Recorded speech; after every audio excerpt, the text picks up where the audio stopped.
nkwaniriza ku day 10 eya web designing amanya Kazibe Patrick era day 10 eno lwaleero ndeese ekintu ekyenjawulo era lwe lunaku lwe tutandise ekintu ekyenjawulo kyanjawulo kiki tutandise ku day 10. Day 10 tugenda kutandika kye tuyita web programming okuva ku day 1 paka day 9 tubadde tu designinga nga tukozesa HTML ne ka JavaScript akatonotono naye mu day 10 n'okwambuka tugenda kuteekamu kye tuyita web programming tugenda kuteekamu ku server side language nga PHP. Tomanyi server side language kyeki, tomanyi PHP, kakati tuula ku video eno ngenda kumenya buli kimu nga bwe nsobola osobole okukitegeera. Kusaba subscribing, liking, such that nfuna amaanyi agakola video endala. Bwe twogera ku server oba bwe twogera ku website kiki tutegeera kakati web page kamala okufuna wano wenkunyonyolera obulungi nga tetuneeyongerayo.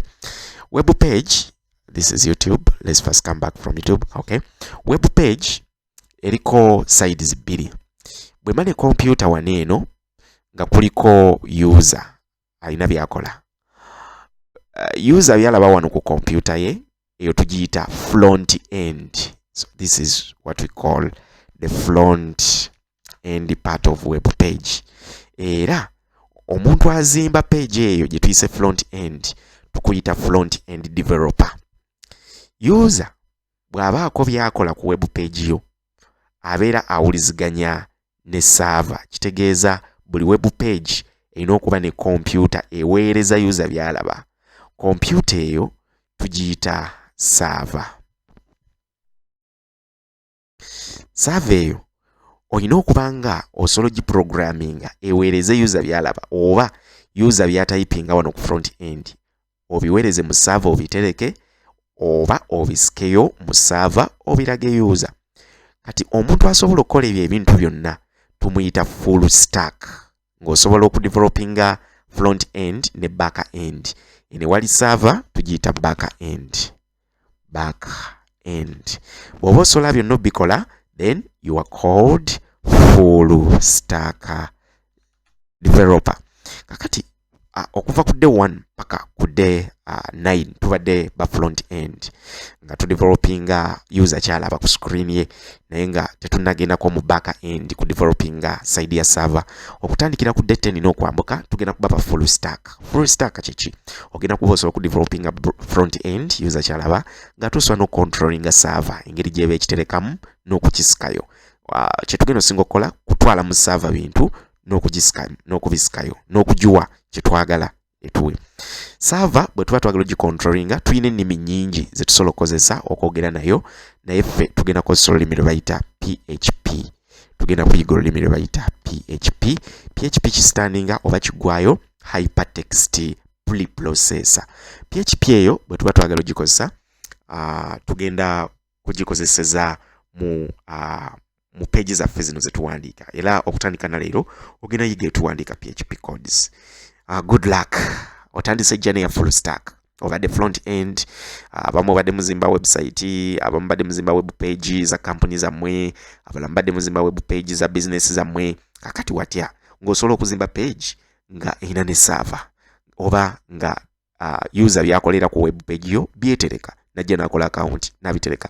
Kakati okutandika ne day 10 okweyongerayo ffe tugenda kuba tuzimba system gye tuyita social media. Tugenda zimbayo ka social media kaffe ng'oli ajja n'akola account na logging in n'ateekayo message buli omu n'aba nga asobola gisoma ne bazirayikinga. Kakati keka system ke tugenda okuzimba okuva ku day 10 eno paka ku day 30. Nja kusaba okose ideas ogenda okuyiga wano ozimbe idea eyo. Kalukutwaleko ku school management system gye nazimba. School management system eno bagiyita my school. My school eno nagizimba nkozesa full stack technique. Nakozesa front end technique ne back end technique. Sorry, my school etuukiddemu account ya omuntu. Anyway, my school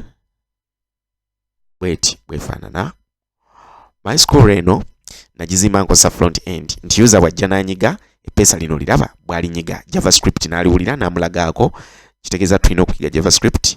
Bw'anyiga login nejja najjuzaamu enamba y'essimu gy'ajjuzaamu n'anyiga continue server neekebera enamba eyo tugiyina bw'eba tegiyina server neemuddamu kino kyonna olina okuba nga osobola kiprogramminga mu pages zo. Okay, tutandise olwaleero tuyinza obutakodinga wabula ngina sooka kulaga engeri gy'ogenda okusettinga computer yo obeere ng'osobola okukodinga nga oli full stack. Kodi ezo ojo zetuwandiika ezo z'olina ezisembyayo .html mu folder mw'oziyina mwattu togenda zisuula zetugenda okutandikirako oba z'ogenda otandikirako ne just ogenda kuzirongosaamu zibeere nga zisobola okuwuliziganya ne server. Kyogenda osooka okukola ogenda sooka okufuula computer yo server. Okufuula computer server nkikola ntya? Neetaaga software agenda okinkolera agenda okufuula computer server. Software yo mungi naye nze ngenda kulikomendinga ZAMP. Ogenda genda mu Google typingemu ZAMP download nga bw'okirabaawo. Bw'otypingamu ZAMP download ogenda kukozesa option eno esooka eya Apac Friends onyige ku download. Bw'onyiga ku download ogenda kujja olonde option eno PHP 8.0 oba any option that will suit your needs okusinziira ku data goyina size oziraba ne kati nze ngenda kukozesa eyo option ya download eyesooka.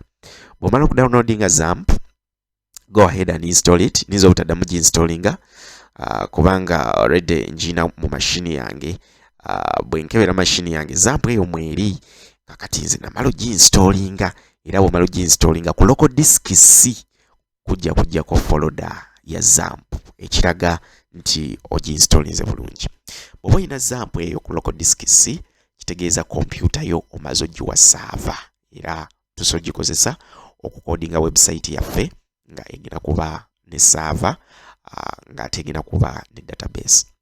Kakati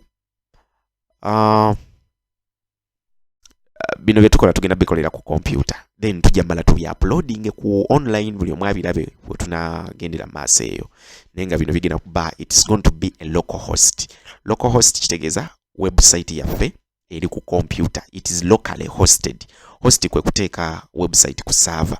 Kakati enegenda kuva ku local server kitegeeza tugenda giyita local host. Local host. Local kyekyo ekintu nga ffe abakiinaawo ffekka. Local host. Kakati kambikole server era byonna bye tugenda okukola kakati page zo oba obadde ozizimbira wakati okugeza de 9 nagizimbiramu eno folder gye tuyise blog 1. Page zo zonna gye zibadde ogenda zijjayo ozitwale mu folder ya ZAMP kati mwe tugenda okuba nga tukolera. Bwe nnyingira ZAMP ku local disk C mulimu options nyingi oba folder nyingi. Target yaffe ebeera ku folder gye bayita htdocs. Muno mwe tukolera web page yaffe oba mwe tukolera ebintu byonna bye tugenda okukola. Tuyingire htdocs. Bwe tuyingira htdocs muno munda mwe tugenda okuteeka website yaffe era byonna bye tussa muno munda bigenda kuba mu website yaffe. Bino ebirimu munda osobola bisiimuulamu nsobola okubyayirayitinga nembijjamu nenjikiriininga htdocs folder yange kubanga mwengenda okuteeka website yange. Kakati bw'oba adde ne website yo gye wagizimbidde okugeza yange badde blog 1 ngenda kukwata eyo folder ngisitule oba ngenda kusooka ngibikkule byonna ebirimu mbikoppemu mbitwale mu htdocs. Kakati eno gye tugenda okukoleramu htdocs eno mwe tugenda okukolera byonna bye tukola. Kakati erivaayo wali obadde front end developer kakati oli full stack okolera mu ZAMP. Olaba bw'ogenza okyusa erinnya kakati obadde front end kati wa full stack.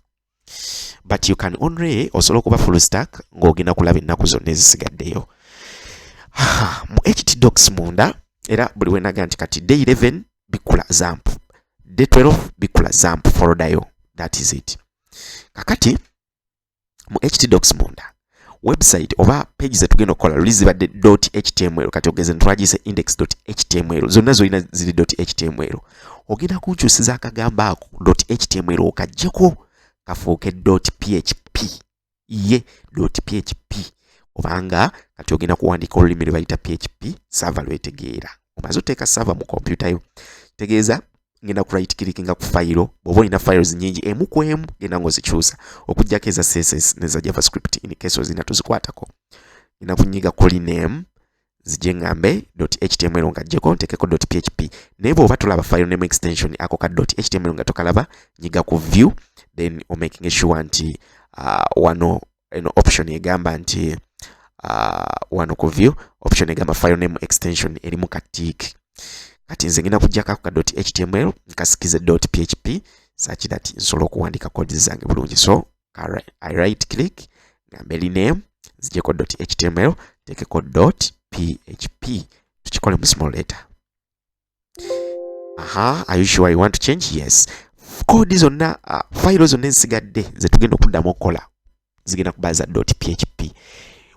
.php bona agizimba nga teri mundamu htdocs ya XAMPP folder mwatu tejja kukola kyogituma. Gikole ngeri munda mu XAMPP htdocs folder. Kakati ekyo nga kiwedde tumaze okuteeka mu web page yaffe esooka era bwe tuba twagala okuzimba codes tugenda gi right clickingako tugambe edit with notepad++. Muno mwe tugenda okuwandika codes zaffe mu .php era ogenda kuyiga ebawandika php codes mu day 11. Ekyo tugenda kitandika mu day 11. So day 11 tugenda kuba coding. Eno day 10 njikoze okuintroducinga ku full stack n'okusobozesa okusettinga computer yo bulungi. Era computer yo weba set nga byonna biwedde nga bwe tugenda obiraba mu day 10 commenting ekigambo am set. Ndete day 11 olwo tutandike. Kakati nga tumaze okusettinga ekyo ekyokubiri kye tuddako tugenda kutandika XAMPP. Tugenda kutandika server. Bwe tugenda bw'oba oyagala okulaba oba server kweri oba teriiko gulawo browser nga Chrome ne bwe kutaba internet. Kanzijeko internet yange. Ngenda genda mu URL wano we typinga okusearchinga typingewo ekigambo localhost. Nyige enter. Server bw'ebaako mwattu ejja kuggulawo. Server bw'ebaako ejja kuggulawo endeetere ebintu byonna bye nnaaba ntadde mu htdocs. Okugeza kansooke nzireyo mu XAMPP htdocs index.php ngenda kugi right clickingako ngende mu edit with notepad+. Nje editing ngenda teekamu ekigambo welcome to my site. Full stop. The server is working. The server. I control X to save. Kakati server yange bwenaabeerako bwena refreshinga wano nga maze okuteekako localhost ekigambo ekyo nja kiraba wano naye engambye this site cannot be reached, localhost refused to connect. Kitegeeza kati step eddako kuteekako server. Buli wogenda okukodingira mu XAMPP sooka making sure nti server kweri ngenda giteekako nti atuddeyo local disk C XAMPP. Ngenda kuscrollinga wansi noonye option. Waliwo option ya XAMPP start, waliwo ne option ya XAMPP control. In case emu ekoze actually nze start yene etera okunkaluubiriza etera okulwawo okutandika era nze ntandika nnyo nga nkozesa XAMPP control. Ngenda kudabo clickinga ku XAMPP control.exe. Bwe nyiga ku XAMPP control egenda kundeetera window eno gyolaba wano ye ngenda okozesa okutandika server. Bwe mba ntandika server ndaba nyina options nyingi. Nyina APAC,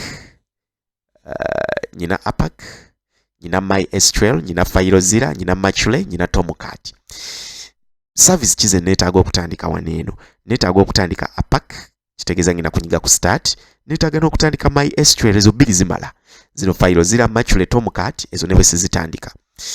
So kakati ngina kugenda ku APAC, I start. APAC actually ye server enkulu.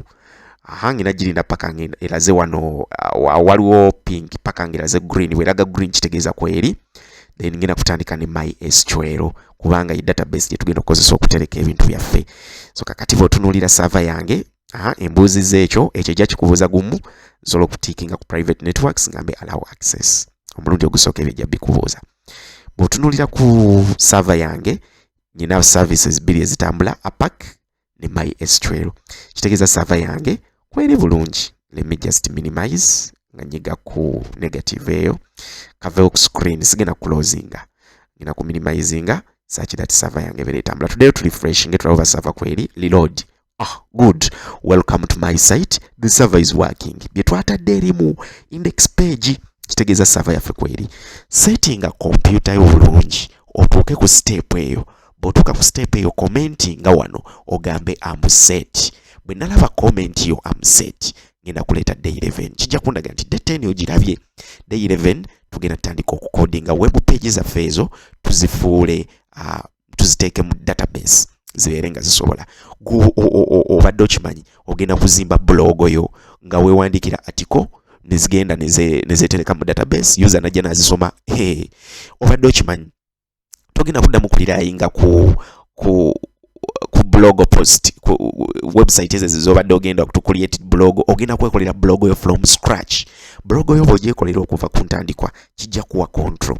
Obadde okimanyi ogenda zimba project yonna gy'oyagala gy'olina mu mutwe kubanga oli full stack developer. Kakati bw'oba omaze okutuukaawo commenting am set, oba oliawo oncomentingire ne project gy'oyagala okuzimba. Project gye nalaba mu comment nze nnyingi gye tugenda okuzimba. Sofa nze gye nnyina mu bwongo ya social media. Tugenda zimba ka social media kaffe. Naye nga bw'oba olina gy'olina naawe mu bwongo gi-commenting tusobola ogizimbirako idea yo. Kazibwe Patrick, I love you so much. Much love. We meet in day 11. Thank you so much.